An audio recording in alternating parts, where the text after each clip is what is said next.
कर्पूरिगौरं करुणावतारं संसारसारं भुजगेन्द्रहारं सदा वसन्तं हृदयारविन्दे भवं भवानी सहितं नमामि।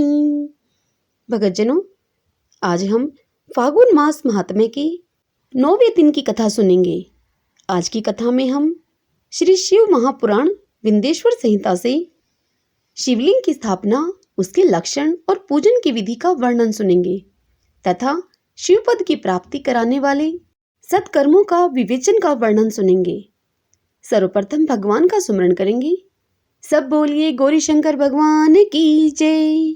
ऋषियों ने पूछा, हे सूत जी, शिवलिंग की स्थापना कैसे करनी चाहिए, उसका लक्षण क्या है तथा उसकी पूजा किस प्रकार करनी चाहिए, किस देश काल में करनी चाहिए और किस द्रव्य के द्वारा उसका निर्माण करना चाहिए।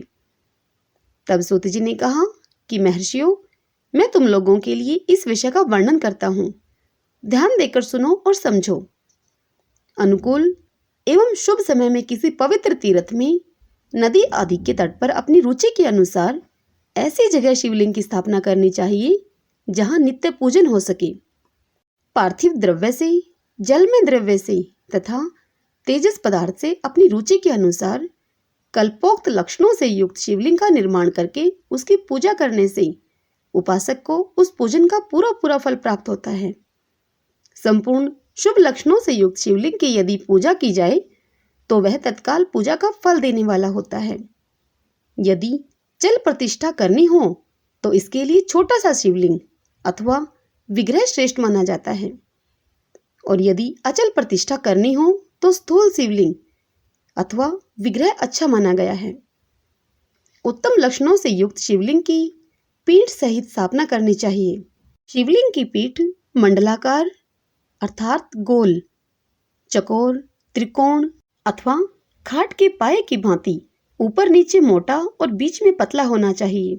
ऐसा लिंगपीठ महान फल देने वाला होता है। पहले मिट्टी से, प्रस्तर आदि से अथवा लोहे आदि से शिवलिंग का निर्माण करना चाहिए। जिस द्रव्य से शिवलिंग का निर्माण हो उसी से उसका पीठ भी बनाना चाहिए। यही स्थावर अचल प्रतिष्ठा वाले शिवलिंग की विशेष बात है।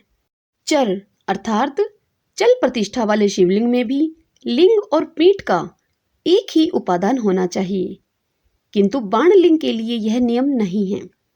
लिंग की लंबाई निर्माणकर्ता या स्थापना करने वाले यजमान के 12 अंगुल के बराबर होनी चाहिए। ऐसे ही शिवलिंग को उत्तम कहा गया है। इससे कम लंबाई हो तो फल में भी कमी आ जाती है, अधिक हो तो कोई दोष की बात नहीं है।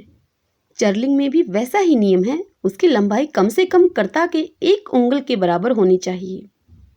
उससे छोटा होने पर अल्प फल मिलता है, किंतु उससे अधिक होना दोष की बात नहीं है। यजमान को चाहिए कि वह पहले शिल्प शास्त्र के अनुसार एक विमान या देवालय बनवाए जो देवगणों की मूर्तियों से अलंकृत हो। उसका गर्भगृह बहुत ही सुंदर, सुदृढ़ और दर्पण के समान स्वच्छ हो। उसे 9 प्रकार के रत्नों से विभूषित किया गया हो। उसमें पूर्व और पश्चिम दिशा में 2 मुख्य द्वार हों। जहाँ शिवलिंग की स्थापना करनी हो उस स्थान के गर्त में नीलम, लाल, वर्ध्यूर्य, श्याम, मरकत, मोती, मूंगा, गोमेद और हीरा, इन 9 रत्नों को तथा अन्य महत्वपूर्ण द्रव्यों को वैदिक मंत्रों के साथ छोड़ें।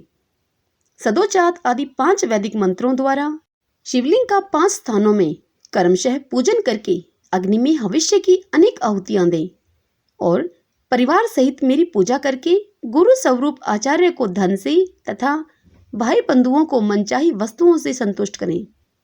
याचकों को जड़ अर्थात स्वर्ण, ग्रह एवं भू संपत्ति तथा चेतन अर्थात गौवादी वैभव प्रदान करें।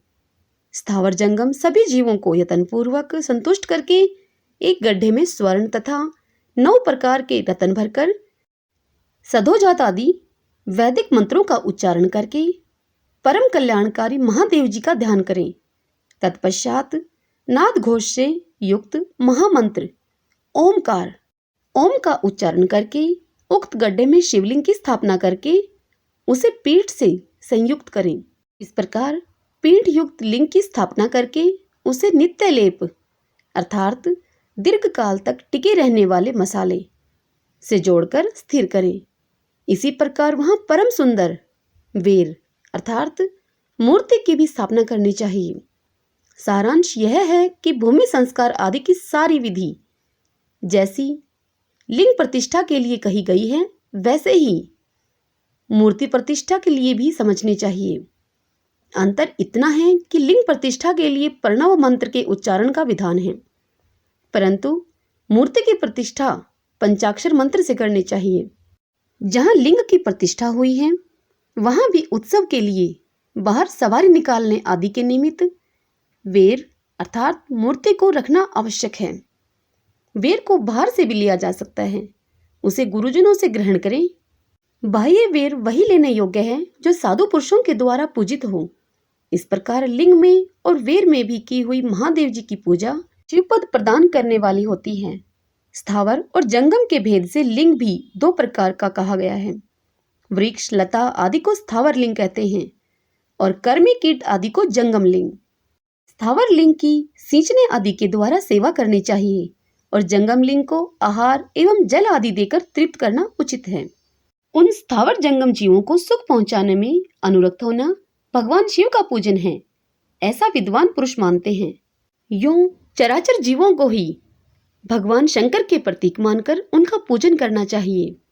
इस तरह महालिंग की स्थापना करके विविध उपचारों के द्वारा उसका पूजन करें। अपनी शक्ति के अनुसार नित्य पूजा करनी चाहिए तथा देवालय के पास ध्वजारोहण आदि अवश्य करना चाहिए। शिवलिंग साक्षात शिव का पद प्रदान करने वाला है अथवा चरलिंग में षोडश उपचारों के द्वारा यथोचित रीति से कर्मशः पूजन करें।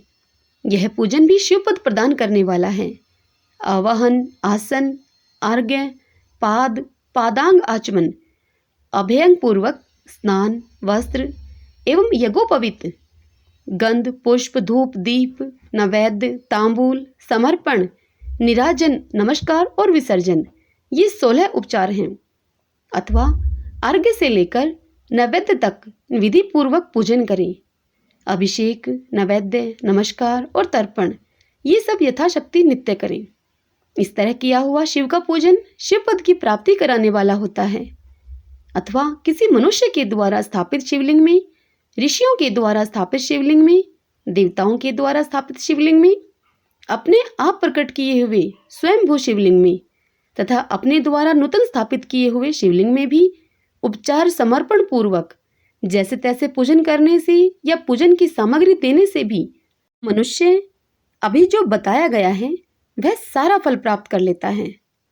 कर्मशः परिक्रमा और नमस्कार करने से भी शिवलिंग शिव पद की प्राप्ति कराने वाला होता है। यदि नियम पूर्वक शिवलिंग का दर्शन मात्र कर लिया जाए तो वह भी कल्याणप्रद होता है। मिट्टी, आटा, गाय का गोबर, फूल, कनेर पुष्प, फल, गुड़, मक्खन, भस्म अथवा अन्न से भी अपनी रुचि के अनुसार शिवलिंग बनाकर तद अनुसार उसका पूजन करें अथवा प्रतिदिन 10,000 प्रणव मंत्र का जाप करें अथवा दोनों संध्याओं के समय एक एक सहस्त्र प्रणव का जप किया करें। यह कर्म भी शिव पद की प्राप्ति कराने वाला है, ऐसा जानना चाहिए। जब काल में मकरांत प्रणव का उच्चारण मन की शुद्धि कराने वाला होता है। समाधि में मानसिक जाप का विधान है तथा अन्य सब समय भी उपांशु जप ही करना चाहिए।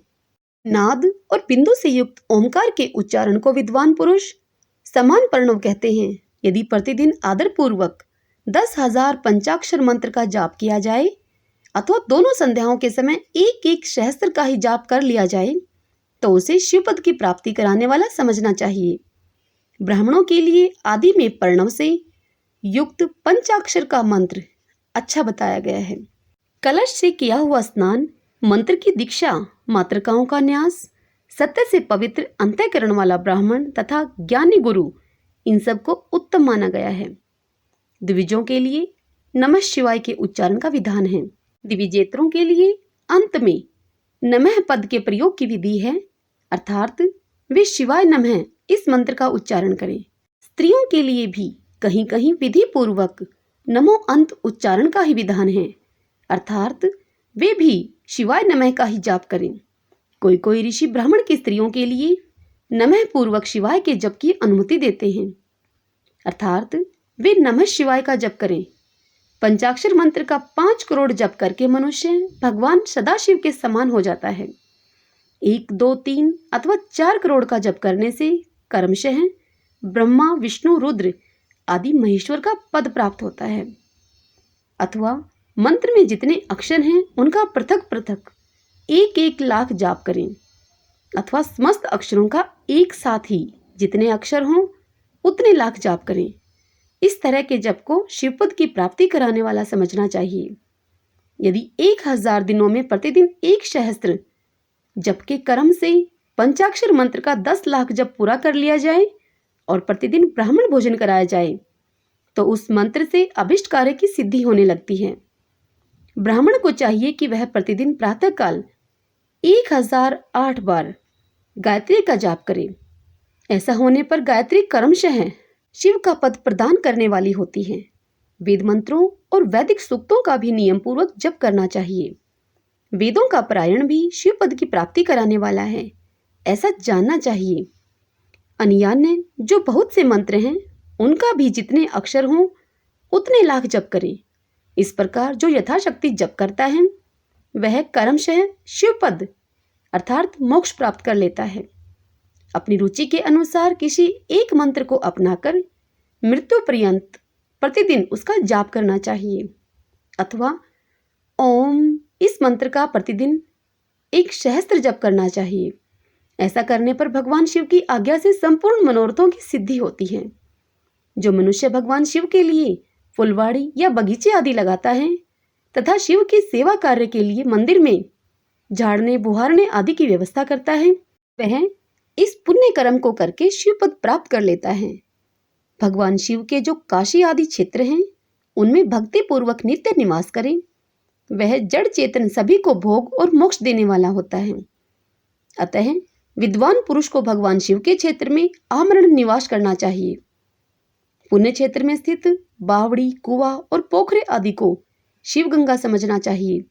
भगवान शिव का ऐसा ही वचन है। वहां स्नान, दान और जप करके मनुष्य भगवान शिव को प्राप्त कर लेता है। अतः मृत्यु पर्यंत शिव के क्षेत्र का आश्रय लेकर रहना चाहिए। जो शिव के क्षेत्र में अपने किसी मृत संबंधी का दाह, दशाह, मासिक श्राद्ध, सपिंडीकरण अथवा वार्षिक श्राद्ध करता है, अथवा कभी भी शिव के क्षेत्र में अपने पितरों को पिंड देता है, वह तत्काल सब पापों से मुक्त हो जाता है और अंत में शिव पद को पाता है। अथवा शिव के क्षेत्र में 7, 5 या 3 या फिर 1 ही रात निवास कर ले। ऐसा करने से भी कर्मशः शिव पद की प्राप्ति होती है। लोक में अपने अपने वर्ण के अनुरूप सदाचार का पालन करने से भी मनुष्य शिव पद को प्राप्त कर लेता है। वर्ण अनुकूल आचरण से तथा भक्ति भाव से वह अपने सत्कर्म का अतिशय फल पाता है। कामना पूर्वक किए हुए अपने कर्म के अभिष्ट फल को शीघ्र ही वह पा लेता है। निष्काम भाव से किया हुआ सारा कर्म साक्षात शिव पद की प्राप्ति कराने वाला होता है। दिन के 3 विभाग होते हैं, प्रातः, मध्याह्न और सायाह्न। इन तीनों में कर्मशः एक एक प्रकार के कर्म का संपादन किया जाता है। प्रातः काल को शास्त्र विहित नित्य कर्म के अनुष्ठान का समय जानना चाहिए। मध्याह्न काल को सकाम कर्म के लिए उपयोगी है तथा सायंकाल शांति कर्म के उपयुक्त है, ऐसा जानना चाहिए।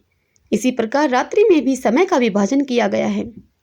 रात के 4 प्रहरों में से जो बीच के 2 प्रहर होते हैं उन्हें निशित काल कहा गया है। विशेषतः उसी काल में की हुई भगवान शिव की पूजा अभिष्ट फल को देने वाली होती है। ऐसा जानकर कर्म करने वाला मनुष्य यथोक्त फल का भागी होता है। विशेषतः कलयुग में कर्म से ही फल की सिद्धि होती है।